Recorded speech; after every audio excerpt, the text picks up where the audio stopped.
dari kedua pembicara tadi, kalau mungkin saya mau sedikit mengambil intisarinya, bahwa ada kegelisahan yang disampaikan oleh kedua narasumber di masa yang akan datang, karena berbagai perubahan, kita itu kadang tidak siap menghadapi perubahan.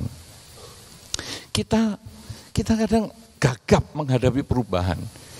Perubahan misalnya secara penduduk yang makin banyak, ekonomi yang berbeda, tingkat kecerdasan yang berbeda, itu kadang membuat kita gagap. Apalagi ada di antara kita itu yang hidup di dalam lindungan orang tuanya. Yang hidup di dalam lindungan orang tua. Orang tua kadang sulit membedakan antara mencintai dengan memanjakan. Beberapa generasi yang sebelumnya, kalau mungkin tadi dikatakan generasi Z, generasi Y atau yang milenial, generasi-generasi yang lebih awal, yang sebelum tahun 60-an, baby boomer misalnya, mendidik anak-anaknya dengan keras. Sehingga tumbuh anak-anak yang kuat. Kalau tadi Pak Andi menyampaikan usianya 60 tahun, karena istri Ibu Palupi 61 tadi disebutkan. Saya lalu ingat usia saya sendiri juga.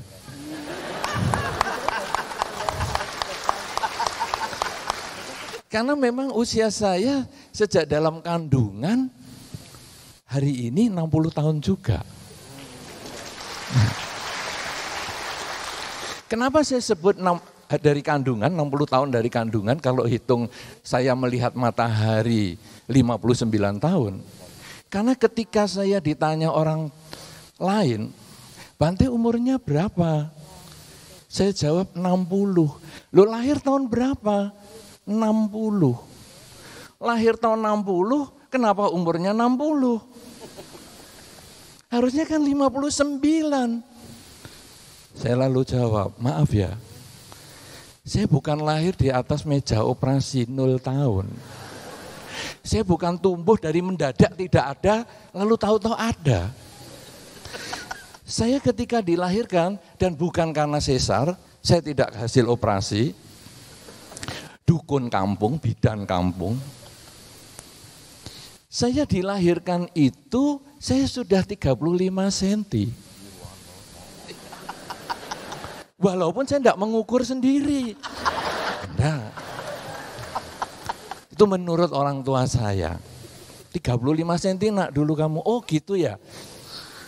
Nah saudara-saudara, saya umur berapa ketika saya panjangnya 35 cm? Masa saya 0 tahun?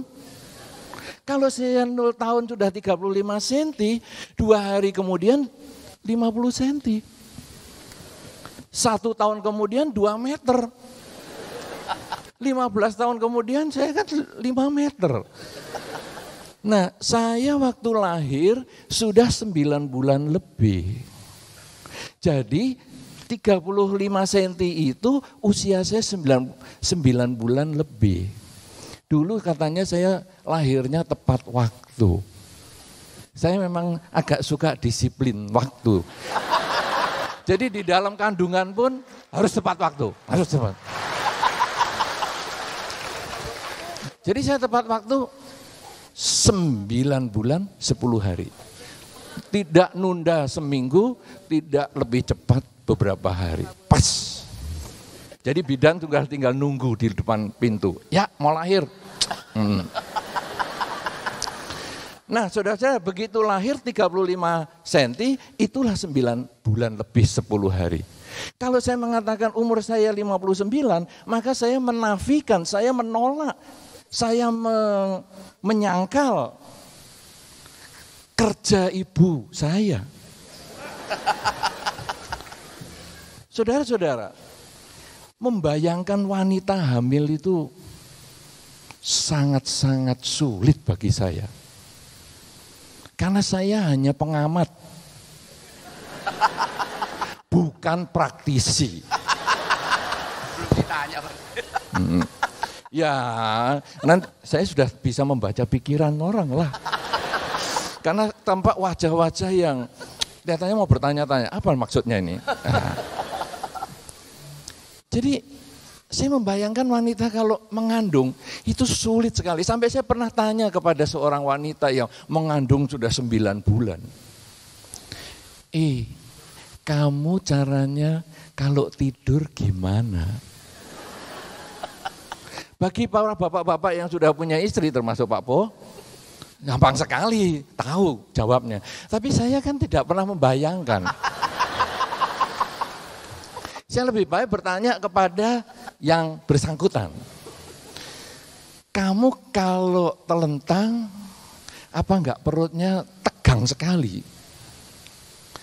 Kalau miring, apa enggak napasnya berat? Kalau tengkurep, agak susah. Lalu ibu yang hamil 9 bulan itu menjawab dengan mudah. Bante, orang hamil itu kalau tidur cukup merem. Betul, betul.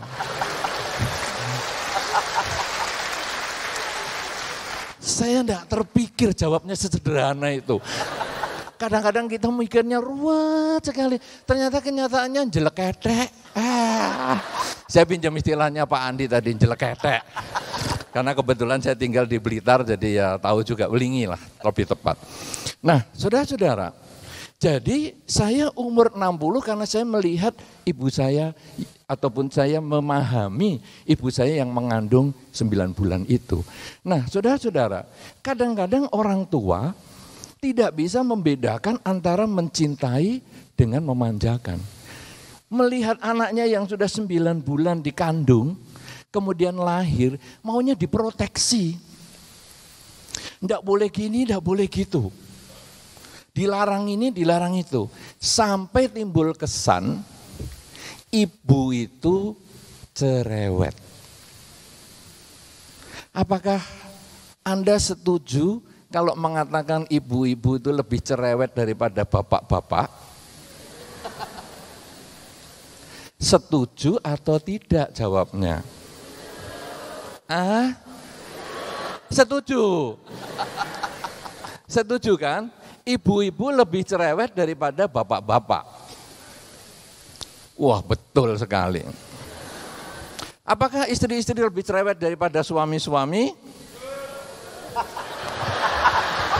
Mantap banget. Pasti istrinya enggak datang.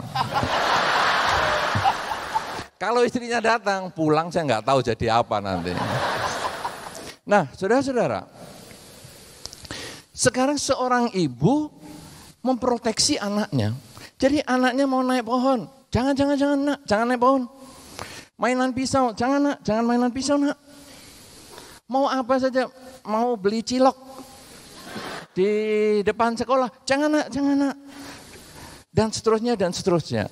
Saudara-saudara, ibu memang cenderung lebih cerewet. Tetapi hanya cerewet urusan sama anaknya sendiri. Dia tidak pernah nyereweti anaknya tetangga. Anaknya tetangga naik pohon, nak jangan naik. Enggak. Nak ambil yang banyak nak, saya bagi juga. Mungkin dia akan jawab seperti itu. Tapi kalau anaknya tetangga mau naik, mau apa, enggak pusing lah. Tapi anakku kalau sampai naik, jangan nak, jangan nanti jatuh. Nah, saudara-saudara, kemudian ini berkembang sampai ke bidang yang berbeda lagi. Ada beberapa orang tua, anaknya dapat PR, orang tuanya yang jawab. Saya sudah mulai dengar keluhan beberapa ini, orang tua mengatakan, aduh Bante, jadi orang tua di zaman milenial ini susah Bante. Loh kenapa? PR-nya anak-anak sulit. Matematika sulit, apa-apa sulit. Loh, zaman milenial era digital. Pencet HP, buka Google. Ada itu jawabannya beberapa. Nah, saudara-saudara, kadang orang tua lalu membuatkan PR. Ini katanya mencintai. Bukan, ini memanjakan. Ada anak sudah SMP, kalau di rumah itu masih suka disuapin sama mamahnya. Jadi anak SMP ini mainan di depan komputer. Datang sendok sama makanan, bleb. Jadi sampai saya lihat keyboardnya, isinya macam-macam. Begitu dibalik, ketuk-ketuk gini, ada remuan mie, kerupuk, nasi, teri, cabai, dan lain-lain. Kenapa saudara? Karena dia hanya buka mulut, dia langsung dimasukkan. Ini memanjakan. Dunia luar, kalau tadi kita sudah melihat begitu banyak perubahan secara demografis dan lain-lain, persaingan semakin ketat. Pak Po saja sudah menyampaikan, Bante, tolong Bante jangan jadi moderator. Nanti saya berkurang job saya katanya. Saya ya sudahlah, enggak usah. Walaupun Anda sudah S3, tetap moderator teruslah, enggak apa-apa. Nah, saudara-saudara, dunia luar tidak seperti ibu kita. Ibu kita walaupun kita sudah tua, ubanan. Dulu saya pernah waktu ketika saya terakhir masih ketemu ibu, masih sering, ibu saya kan sudah enggak ada. Waktu dulu pertama terakhir masih ketemu ibu kan saya sudah sedikit ubanan. Itu ibu saya tuh masih ingat loh apa yang saya sukai. Rata-rata ibu suka, masih ingat apa yang disukai anaknya. Walaupun anaknya sudah segede apapun juga. Karena dia punya konsep, kamu sudah segede itu, kamu sudah berkumis seperti itu. Kalau yang berkumis, kamu dulu kan pernah kecil di perut saya. Jadi ibu itu akan, kamu mau makan apa nak? Sudah makan apa nak? Kemudian kadang-kadang kita pilek toh, nak sudah minum obat belum nak? Aduh, kita sudah tua, sudah tahu lah waktunya kalau minum obat. Tapi ibu mesti seperti itu. Nah saudara-saudara, dunia luar tidak sebaik ibu kita. Ekonomi, perbedaan ekonomi yang tadi disitir ataupun tadi yang disampaikan oleh Pak Andi. Perbedaan ekonomi yang sedemikian jauh. Pengangguran, kemudian kalau sekarang ya beberapa pabrik sudah mulai pindah ke Jawa Tengah dan sebagainya. Atau bahkan ke luar negeri. Menimbulkan banyaknya pengangguran. Pengangguran itu kalau sendirian tidak problem. Sendirian tidak problem. Pengangguran kalau sendirian tidak problem. Karena orang sendirian lapar, tidak makan, tidak apa-apa. Minum, bisa minum. Makan asal-asalan, bisa. Tapi pengangguran yang berumah tangga, ini yang repot. Beberapa orang yang ditangkap polisi, kadang-kadang menjawab, lah istriku mau melahirkan. Nah anakku mau ikut tur di sekolah. Jadi mereka berbuat kejahatan kadang bukan karena dirinya sendiri. Tapi karena ingin berbagi kepada keluarganya. Maka tadi kalau dikatakan oleh Pak Andi tentang benih baik, niat berbagi, ingat-ingat loh niat berbagi yang baik-baik. Karena yang tadi mencuri, yang merampok, itu juga karena mau berbagi. Berbagi kepada keluarganya, berbagi kepada bosnya, dan berbagi kepada lingkungannya. Sehingga beberapa perampok kalau ditangkap di kampungnya kan dikatakan, itu orang baik loh, kita suka dibagi-bagi loh. Jalanan kita ini yang aspal dia loh. Masa sih dia jahat? Karena orang jahat pun, bukan orang jahat, orang seperti itu pun bisa berbuat baik juga. Jadi benih baik itu tadi harus betul-betul benih yang baik. Ya. Nah, saudara-saudara, orang nganggur, orang yang tidak pandai, kalau dia sendirian belum menjadi bahaya. Karena kadang-kadang ya sudahlah, orang tidak pandai itu kadang-kadang lebih aman daripada orang pandai. Kalau orang tidak pandai, misalnya saya ngomong sama Pak Po, Pak Po, minta duit 10.000. Pak Po, maaf ya, tidak ngasih. Karena saya tidak pandai, saya maklum. Memang tidak usah minta lah sama Pak Po, lain kali nggak usah. Beres. Orang tidak pandai, minta duit, tidak dikasih, tidak problem. Tapi kalau saya orang pandai, Pak Po, minta duit 10.000. Nggak ada, bohong nih. Nggak mungkin, nggak ada. Awas sini saya periksa tasnya, sini saya periksa dompetnya. Awas kamu ya, nanti kita nggak temenan lagi ya. Itu kalau orang pandai. Jadi kadang-kadang kita mau milih pandai atau bodoh lebih baik gimana ya. Nah saudara-saudara, kemudian sekarang kita balik lagi, orang kalau sendirian, misalnya dia tidak bisa makan, dia tidak bisa bekerja, dan dia mungkin hanya diam saja. Tapi begitu dia punya teman, begitu dia punya keluarga, dia begitu punya lingkungan yang lain, muncullah kejahatan. Nah karena itu tadi yang disampaikan adalah bagaimana sekarang kita menyikapi kesenjangan ini. Kesenjangan yang tadi disampaikan oleh Pak Andi sudah dijelaskan apa sebabnya yang tadi disampaikan oleh Pak Gita. Jadi sekarang saudara-saudara, inilah peranan agama. Semua orang punya agamanya masing-masing. Dan semua agama sebetulnya menjelaskan hal yang sama. Tadi Pak Gita sudah menjelaskan dengan baik sekali bahasa Pali yang saya sendiri tidak hafal. Ya, tapi beliau bisa 4 kesunyataan mulia dengan bahasa Pali yang luar biasa. Saya tidak hafal, tapi tepuk tangan untuk Pak Gita. Hebat. Saya saja nggak hafal loh Pak, maaf loh. Jadi saya nggak pakai bahasa yang macam-macam itu. Nah, saudara-saudara, agama apapun juga sebetulnya membahas satu tema yang kurang lebih sama, yaitu hidup ini tidak kekal. Karena hidup ini tidak kekal, kamu harus berusaha menyikapinya. Nah, karena itu kalau sekarang misalnya tadi yang disampaikan oleh Pak Andi tentang kehidupan yang penuh kesulitan.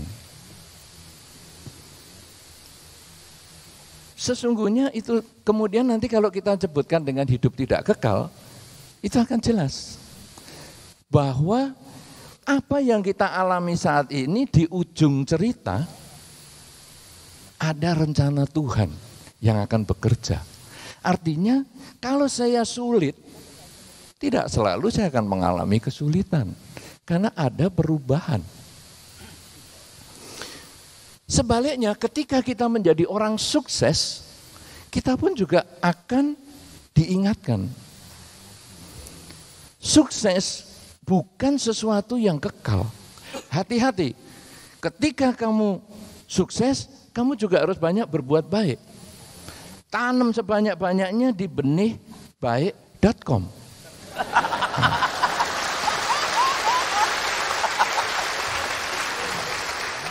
Saudara-saudara, orang sukses itu sebetulnya mengambil deposito kebajikan yang dia sudah lakukan sebelumnya. Jadi Anda kalau sukses, itu tidak usah terlalu berbangga. Karena itu sama dengan Anda menarik dari ATM uang 1 juta dari deposit, dari tabungan Anda yang 5 juta. Karena Anda punya 5 juta, ketika ditarik 1 juta, tidak ada problem. Dan Anda tidak usah berbangga, yes, Bu, aku bisa keluarkan 1 juta dari kotak yang aku nggak ngerti ini apa. Aku masuki kartu, aku pencet nomor, bisa keluar 1 juta. Yes, hebat banget. Coba duitnya cuma 500.000. Pencet-pencet, ditendang, dipukul, dijedotin kepala. Saldo Anda tidak mencukupi.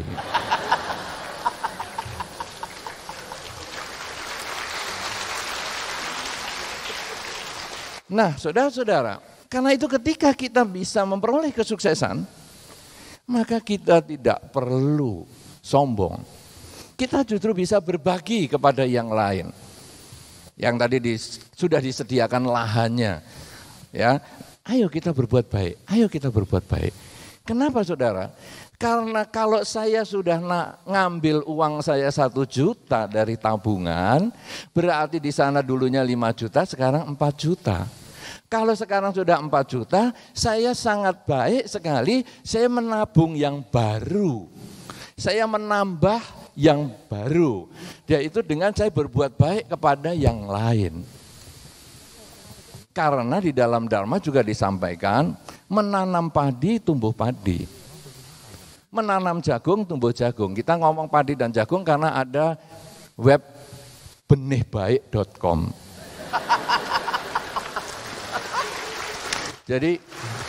Jadi kita ngomongnya tentang benih-benih saja ya. Jadi kita menanam padi, tumbuh padi. Menanam jagung, tumbuh jagung. Tapi ingat saudara, tanaman kita 1 butir padi, itu tumbuhnya banyak. Ada beberapa orang ngomong, aduh kalau aku berbuat baik hanya 10.000 seminggu, berarti nanti kan penghasilanku juga cuma 10.000 seminggu. Berarti aku kan cuma dapat tambahan 40.000 seminggu.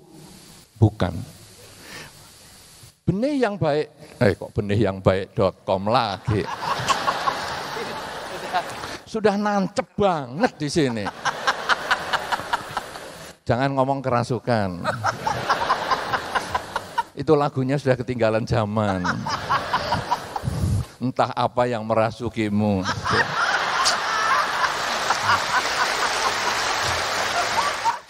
Sudah lewat itu waktunya.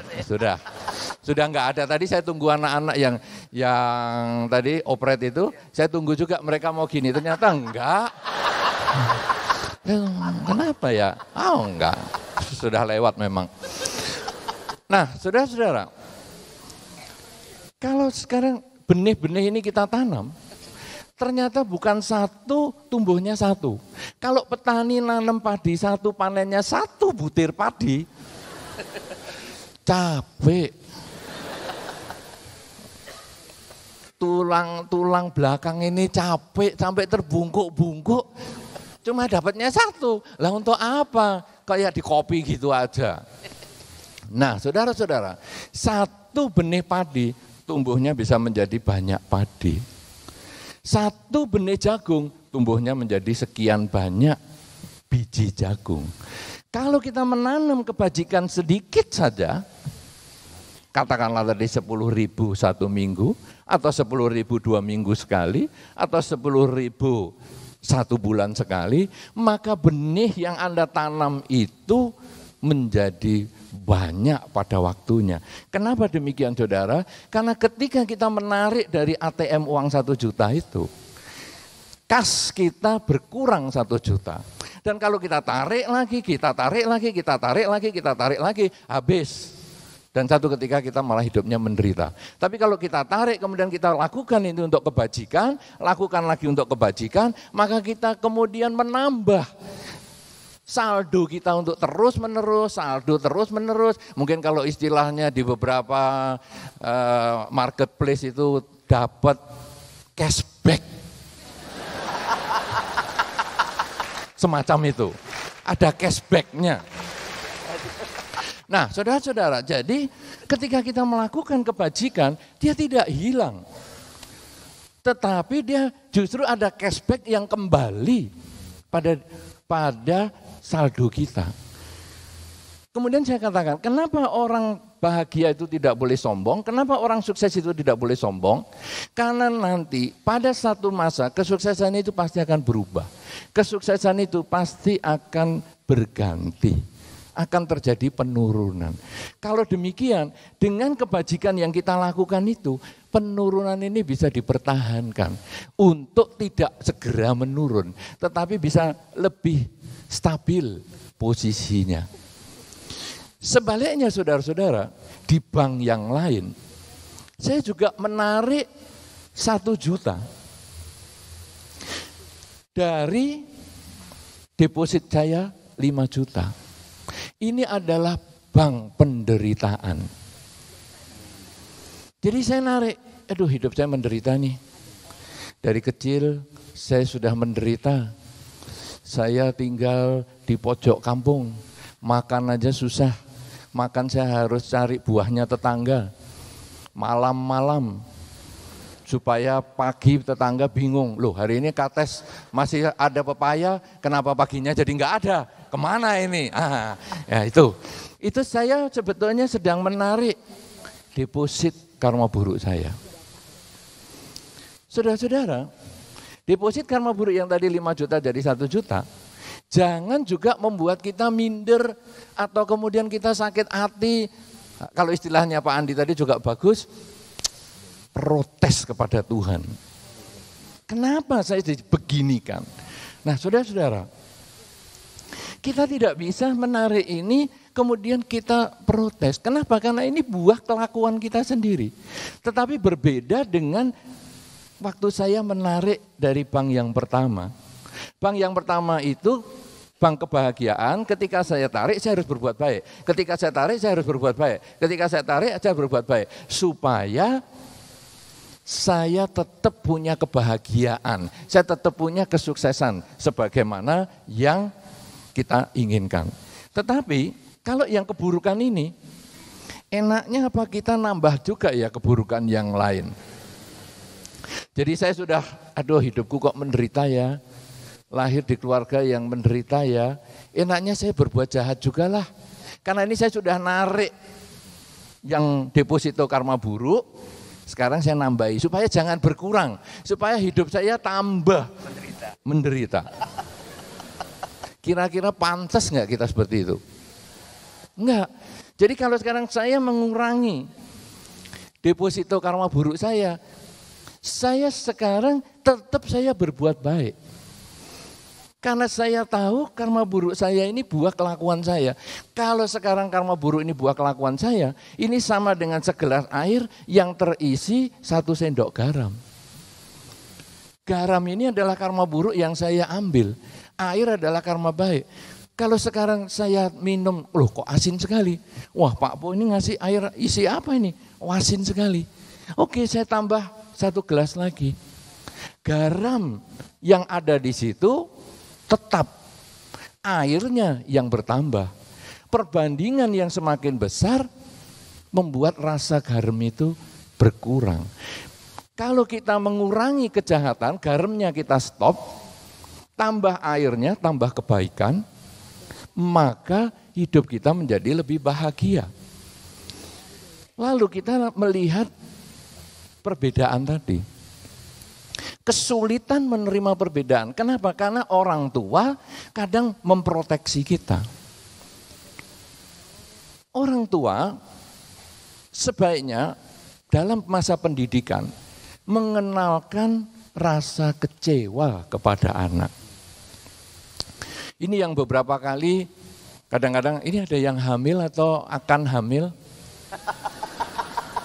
atau masih jauh untuk hamil, ini penting pesan ini. Anda yang belum hamil, akan hamil atau tidak mungkin hamil karena laki-laki, tetap penting. Karena nanti pasangan hidup Anda mungkin hamil. Yaitu pada waktu mengandung, didiklah anak itu dengan disiplin. Kenalkan rasa kecewa sejak dalam kandungan. Misalnya orang tua, aduh nih sedang hamil muda, mengantuk misalnya. Kalau belum waktunya tidur, coba tahan. Jadi melatih anak ini disiplin, jangan malah, aduh Pak, aku mau tidur dulu. Loh jam segini kok tidur? Bawaannya si Orok ini. Sudah kamu nggak ngerti apa-apa, ini bawaannya Orok. Aduh aku makan kok jadi kepingin 2 kali ya. Loh kamu sudah sebesar itu masih pengen 2 kali. Bawaannya Orok. Dididik dari sejak dalam kandungan supaya anak itu menjadi anak yang disiplin. Kemudian ketika dia lahir juga dikenalkan rasa kecewa. Beberapa orang tua ketika anaknya misalnya mau minta, "Ma, hari ini saya makan bakso, pengen makan bakso, adanya bakmi." "Aku nggak mau bakmi, aku maunya bakso." Lalu orang tua ngomong, "Ya sudahlah, harganya berapa sih bakso, belikan." Anak ini dimanjakan. Orang nanti di luar tidak akan bisa seperti itu. Saya mau gaji 10 juta, tapi ternyata dapatnya 8 juta. Terus orang tua, "Ya sudah sini nak, saya tambahi 2 juta, biar jadi nanti 10 juta. Tidak akan bisa. Justru mulai dari awal anak dikenalkan rasa kecewa. Dimulai dengan makanan itu. "Ayo sudah, makan mie. Aku pengen bakso, murah aja loh mama, ini pelit sekali." Bukan pelit, ini supaya kamu bisa menerima kenyataan sebagaimana adanya. Bahwa rumah ini hanya ada mie. Besok kalau mau ada bakso, kapan-kapan, kalau mama baru kepingin. Nah, saudara-saudara, akhirnya anak ini dididik untuk menjadi dia lebih tough, menjadi lebih tahan gempa, tahan goncangan, siap menghadapi perubahan, siap menghadapi perbedaan. Dan kalau ini terus dididik seperti ini, nanti melihat perubahan, perbedaan seperti itu, dia ketika menjadi orang kaya dia tidak sombong, karena dia menyadari bahwa kekayaan itu tidak kekal, dia harus banyak berbuat baik. Tetapi ketika dia menjadi orang yang tidak kaya, dia pun tidak menjadi orang yang minder. Dia tidak menjadi orang yang kemudian berwawasan sempit. Aku benci sama orang kaya. Tidak. Tapi dia justru kemudian berjuang. Gimana ya? Kalau ada orang dulu nggak sukses, kok sekarang bisa sukses? Kenapa ya? Ini harus kita jadikan pelajaran. Nah, dengan cara seperti itu, kita melihat ada perubahan, kita berani siap menghadapi perubahan, maka menghadapi perbedaan apapun juga kita siap.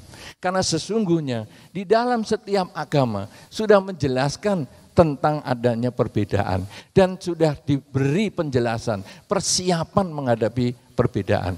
Nah, kalau ini kita masing-masing bisa mengerti, kalau di dalam Dhamma tadi dikatakan kita menyadari bahwa ini seperti mengambil deposito karma baik dan karma buruk, yang kalau sekarang kita berkurang 1 juta karma buruk kita, berarti kita harus bersyukur. Untung cuman segini.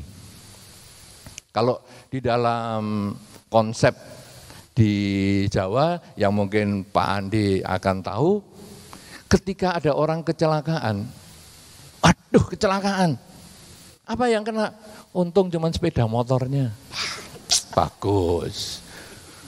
Loh, kamu kok luka gini? Untung cuma kaki. Wah, itu korbannya sampai masuk rumah sakit, masih untung loh dia hidup. Loh, ini korban kok sudah dibawa ke pemakaman, untung. Coba kalau dia hidup, aduh kasihan. Ini konsep yang bagus untuk menerima kenyataan. Saudara-saudara, saya pernah membaca atau saya pernah mendengar berita di televisi. Saya tidak menyebutkan, nanti siapa tahu ada yang kesinggung. Menyebutkan begini, ada berita hari ini, breaking news. Terlalu khusus ya breaking news. Semua TV Bante, semua TV sama. Sama ya, breaking news sama ya. Maaf udah lama nggak nonton. Khusus hanya Pak Andi yang nontonnya. Hari Minggu siang. Nah, jam 1 masih ya Pak Andi? Masih jam 1 ya? Sudah ganti jam 3? Iya, di saya. Oh ya, oke. Nah, saudara, ketika saya menonton berita di televisi, ada kabar begini, breaking news, ada kecelakaan tunggal di jalan tol Cipali. Beruntung semua penumpangnya selamat. Jadi ada kecelakaan tunggal, sebuah bis yang penuh penumpang terguling di tol Cipali. Beruntung semua penumpang selamat. Jadi walaupun terguling masih beruntung. Apalagi nggak terguling. Nah, jadi ini sebetulnya membuat kita semua warga negara Indonesia itu merasa bersyukur walaupun kita mengalami kesulitan. Dan ini sesungguhnya yang konsep dasar. Kalau saya rugi 5.000, untung cuma 5.000 ruginya. Untung ruginya cuma 5.000. Coba kalau 10.000, aduh berat. Nah kalau untung 5.000, wah untungnya 5.000. Kalau untungnya 10.000, mungkin saya malah kaget. Beberapa orang kalau ditanya, bagaimana kalau kamu dikasih uang 1 miliar? Aduh kaget Bante, kaget, pingsan Bante. Nah kan, enggak selalu kebahagiaan itu menimbulkan kebahagiaan, kadang-kadang jadi stres juga.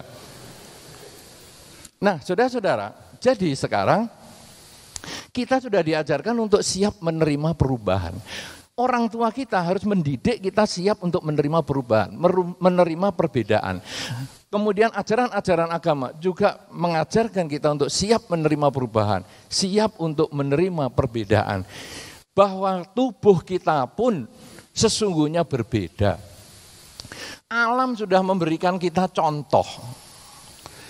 Mata kanan dan kiri tidak sama.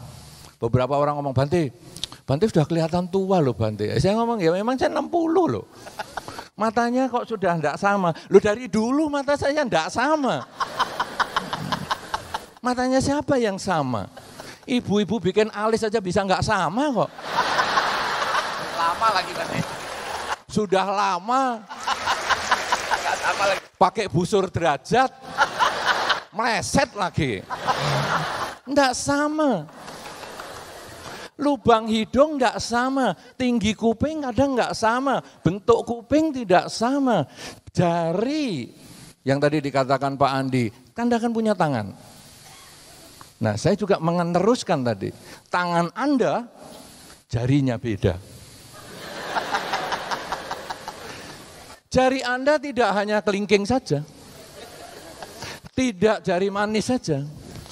Tidak jari tengah harus bareng dengan yang lain. Tidak jari tengah saja. Tidak telunjuk saja. Tidak jempol saja.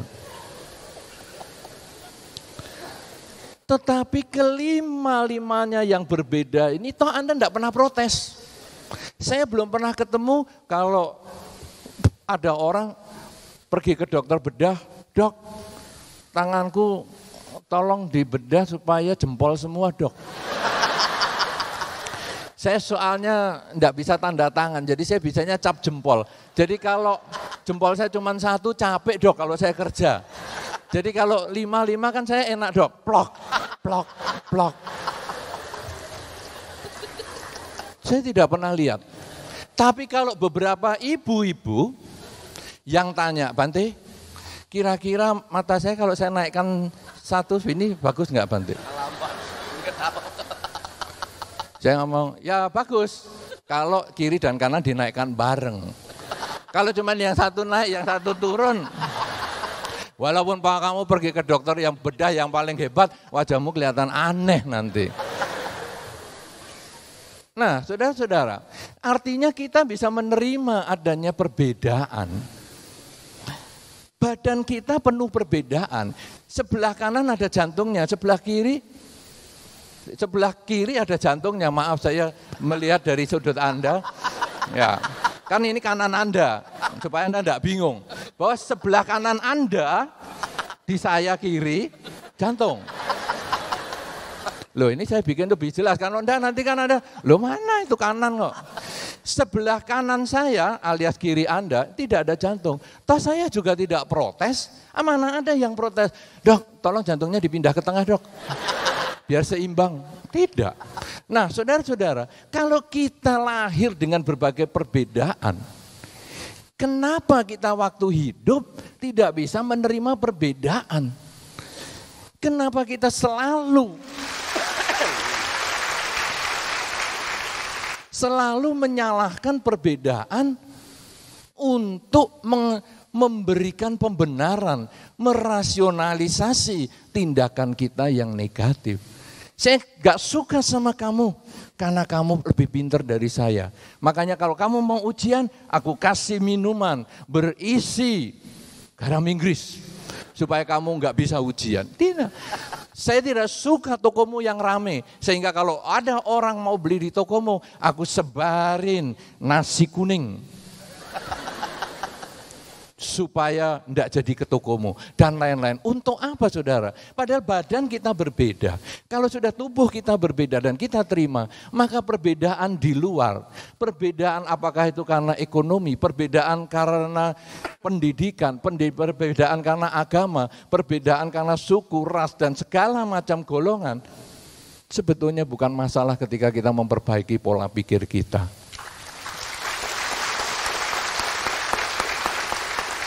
Oleh karena itu saudara-saudara, kita memang ngeri dengan masa depan. Tetapi kita jangan hanya ngeri dengan masa depan kemudian kita tidak melakukan apa-apa. Kita ngeri dengan masa depan, maka mulailah dari sekarang siap menghadapi perubahan. Siap menghadapi perubahan bagaimana? Salah satunya adalah menyadari hidup yang selalu berubah.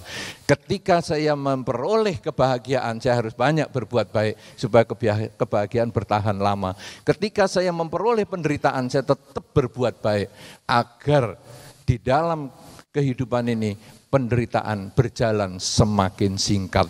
Jadi supaya harmonis antara kehidupan materi dengan dunia spiritual, kuncinya hanya 3.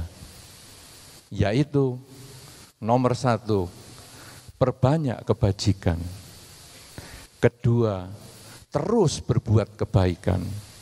Dan yang ketiga, jangan pernah berhenti berbuat kebajikan. Semoga yang disampaikan ini memberikan manfaat dan kebahagiaan. Terima kasih.